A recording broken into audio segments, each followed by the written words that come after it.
Recording is going to finish up what we were talking about with the Ubaid period. Again, this is in lieu of Friday's class.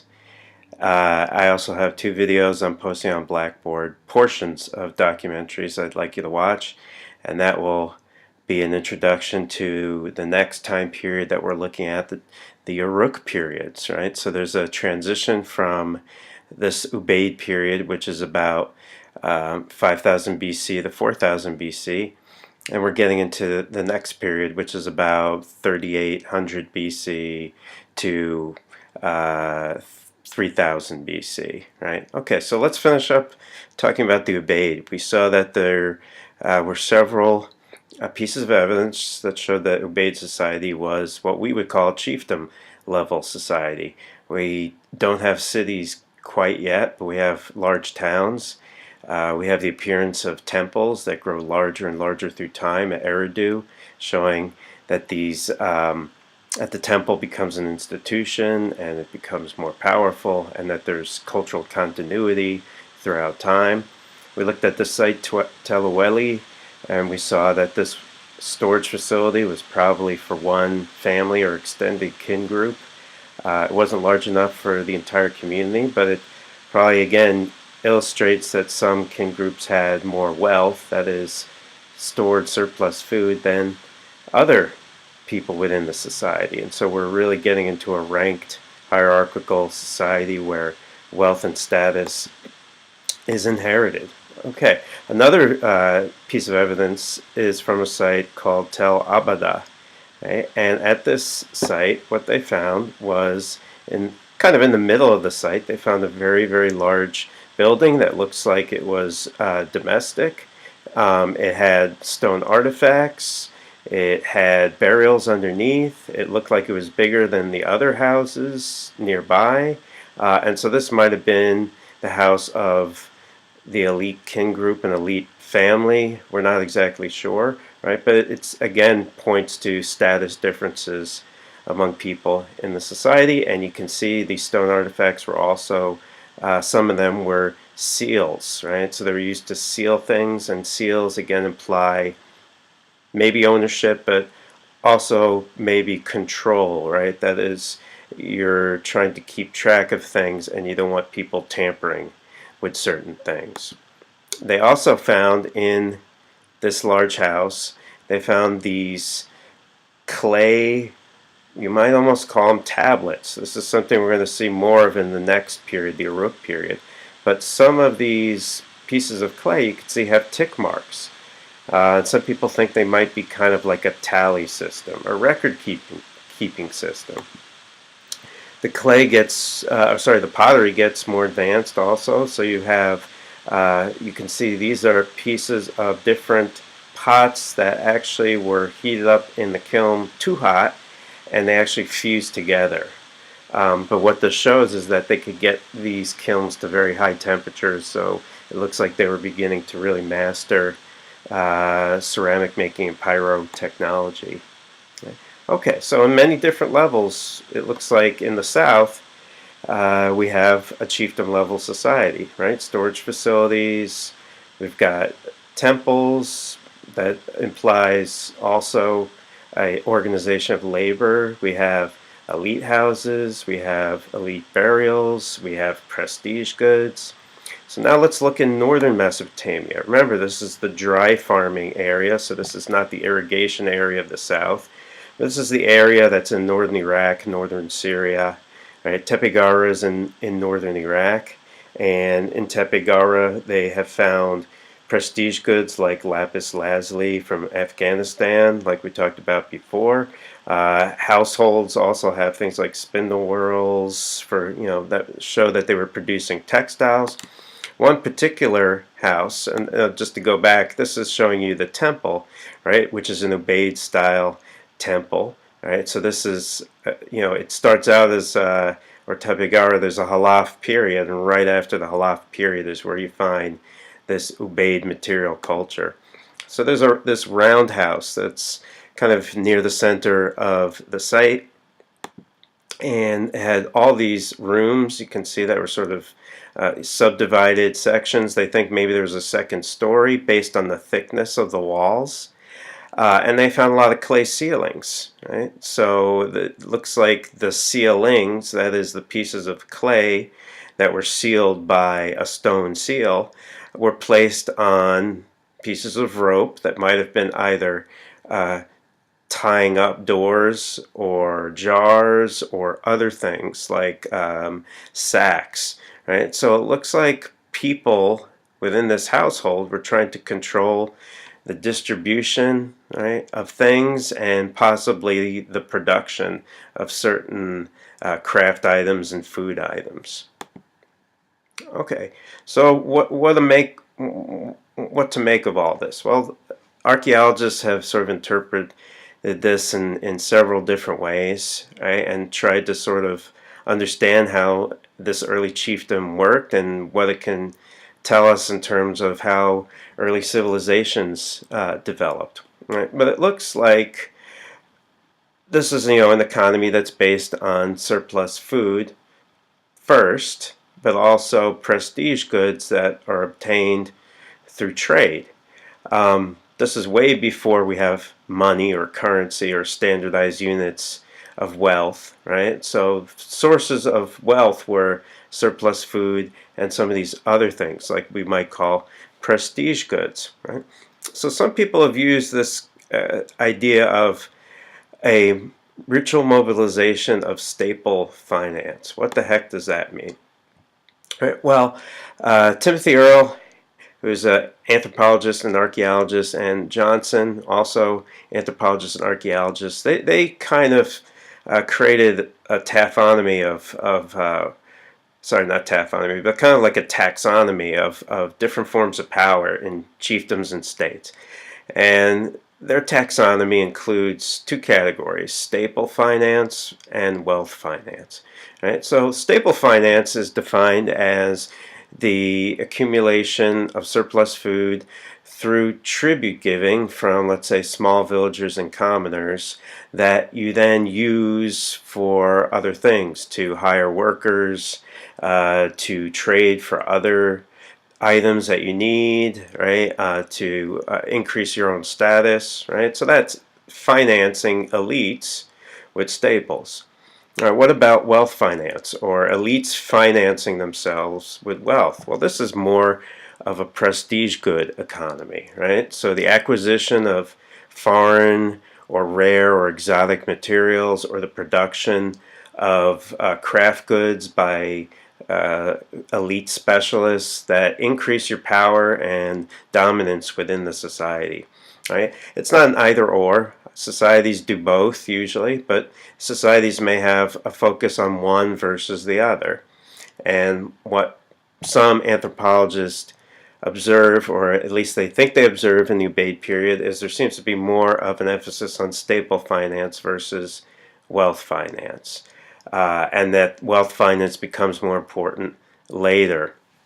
Another taxonomy of elite power was created by two other archaeologists, Blanton and Feynman, and they outline two categories as corporate versus network strategies. And again, these are strategies of elites to gain or to maintain control and power.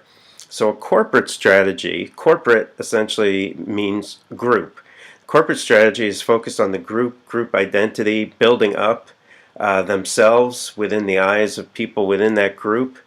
And so a corporate strategy would be something like monument building, right? It's something that shows your connection within the community, and it's sort of building up the community, and also strengthening your position within that community as an elite.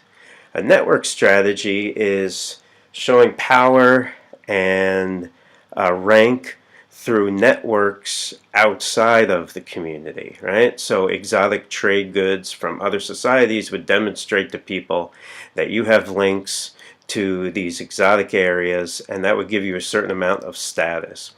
So again, in the Ubaid period, from what we've seen, it looks like there's more of a focus of the elites on a corporate strategy, temple building, things like that, that's financed through Staple finance.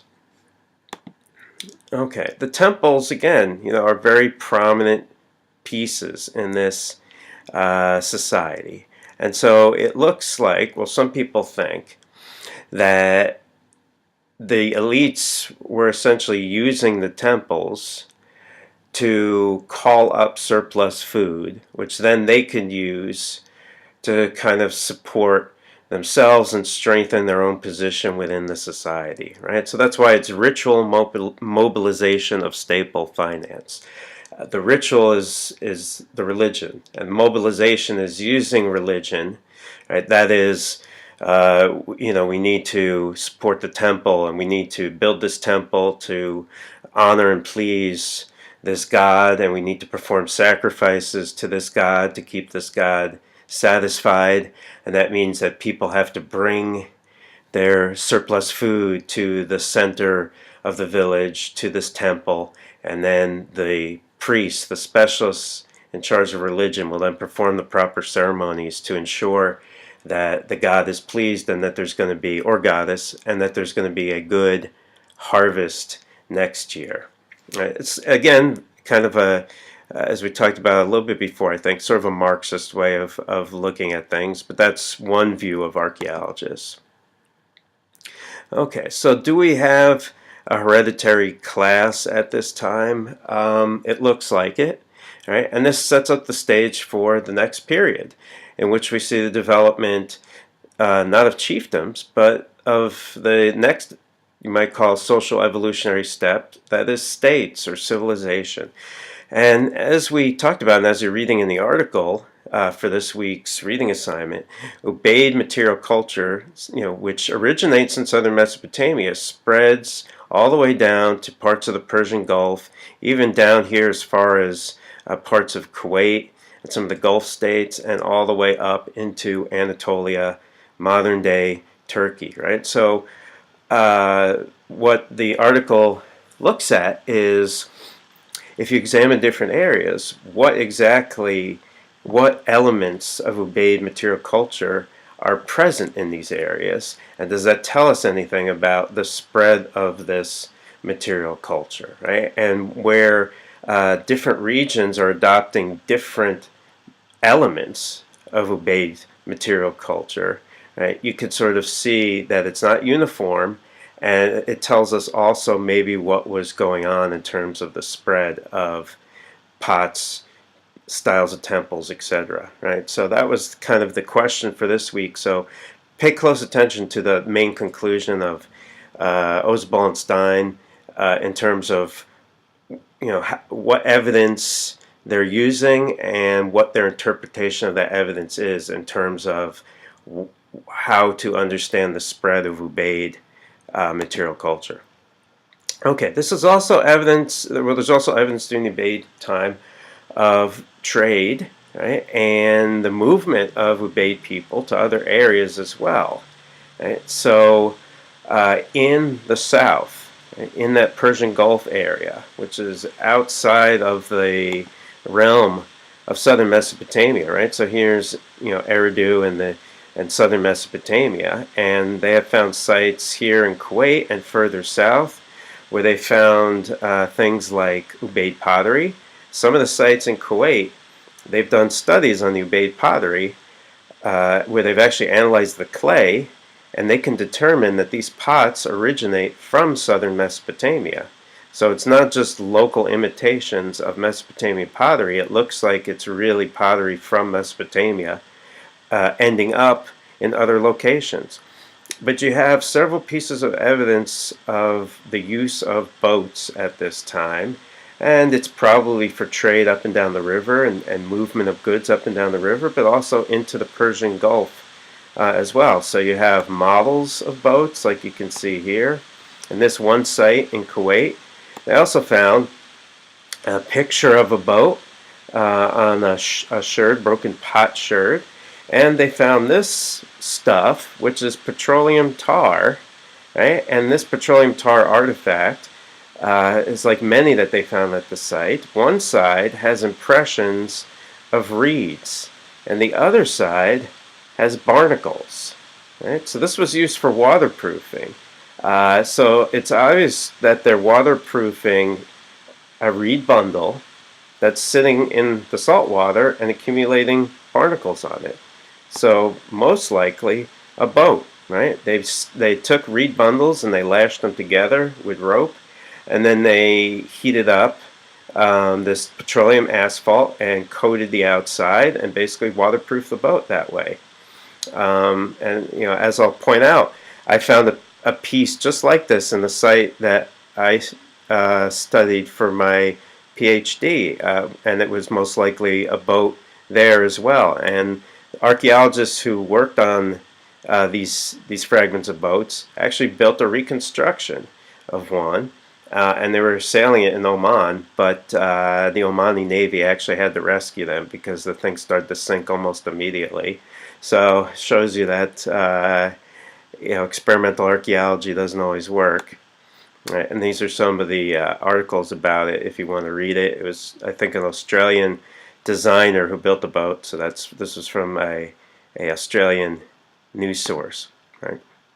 Okay, so the spread of Ubaid culture is one of the here you can see some of the distribution of Ubaid period artifacts.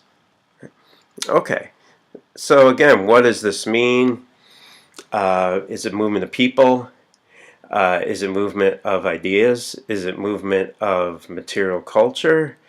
And what exactly is being used, and is it coexisting alongside local material culture? Right? And that's what the article is talking about, and also trying to see if the use of Ubaid culture was a strategy of elites outside of southern Mesopotamia in these areas of Anatolia. Okay, so in conclusion, right, the Ubaid period are the first farming communities in southern Mesopotamia. And so this is setting the stage for what comes later. It's irrigation, agriculture only. Right? You have temples that start out small and grow in size, which tells us a lot about other things that were going on in the society. You have the beginnings of what we might call classes or social stratification. You have trade and contact with other areas, right? And these communities get larger and larger and larger until we reach a point where one site in particular, the ancient site of Uruk, becomes so massive in scale that we really have entered a period that we would call civilization. And that's going to be our topic for Monday and Wednesday of next week. Friday of next week, we'll have our first quiz. I'm going to put a study guide on Blackboard. You'll have a little bit of reading about the Uruk period this week. And please email me if you have any questions. Thank you.